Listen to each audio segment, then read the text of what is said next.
বুড়ো বুড়ি তারা হলো বাড়ির ছাদের মতো, শ্যাওলা পড়ে, লোকে ওঠে কম। তাও একবার ছাদ ধসে গেলে তখন মালুমটি পাওয়া যায়। এই যে আমার গিন্নি, তোমার ভাজ, কি বলবো তোমায়, তার তো ভাঁজে ভাঁজে অসুখ, কিন্তু তা সত্ত্বেও কি দাপট! তার দাপটে এসব বাড়িঘর থরথর করে কাঁপে, আমিও কাঁপি। কখনো কখনো মনে হয় দূর শালা, আর পোষাচ্ছে না, চলে যাবো কাশিতে। মাঝে মাঝে 2-3 দিনের জন্য হাসপাতালে যায়, ওই যেমন যায় না লোকে পুরী দীঘা বেড়াতে, তেমনি হাসপাতাল, সোডিয়াম পটাশিয়াম।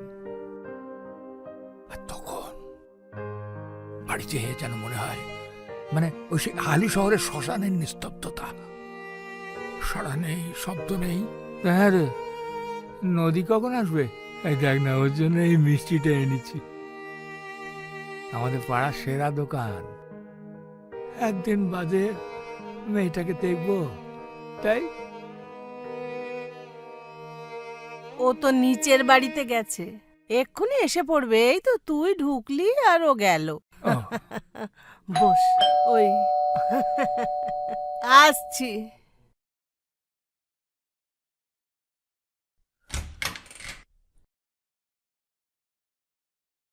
মা জানো, ওদের সবার সবকিছু খুব পছন্দ হয়েছে, কিন্তু সুবিমল বাবু বাড়ি নেই। তবে আমি বলেছি যদি কোনো অসুবিধা হয় আমি বদলে দেব। আরে সেজো মামা, দেখ না, তুই এসছিস শুনে সেই অদ্দূর থেকে ছুটে এসছিস শুধু তোর সাথে দেখা করার জন্য। যা, আয় বস বস বস বস। তোরা বরঞ্চ বসে গল্প কর, আমি চা করে আমার আনি। যেটা কিন্তু লাল চা।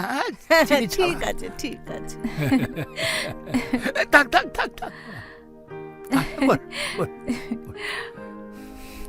একদিন ও দেশে থেকেও এদেশের আদব কায়দা যে ভুলে যাসনি, এতে খুব খুশি হয়েছে মা। মিষ্টি খা,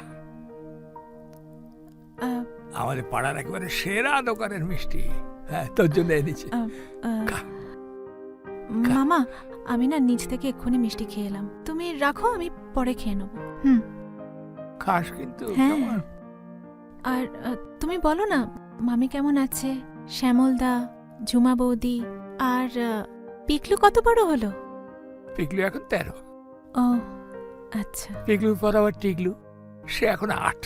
হ্যাঁ, মা বলেছিল ওর কথা, আমি একদম ভুলে গেছি গো, সরি। না, সরি বলছিস কেন?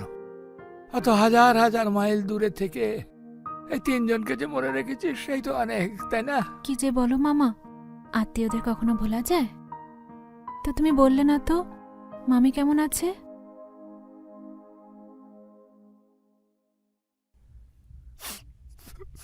হ্যাঁ, ভালো নেই রে মা, ভালো নেই? খুব অসুখ। মামির রোগের পেছনে টাকা খরচা করতে করতে আমি সব হারা হয়ে গেলাম রে মা, সব হারা হয়ে গেল।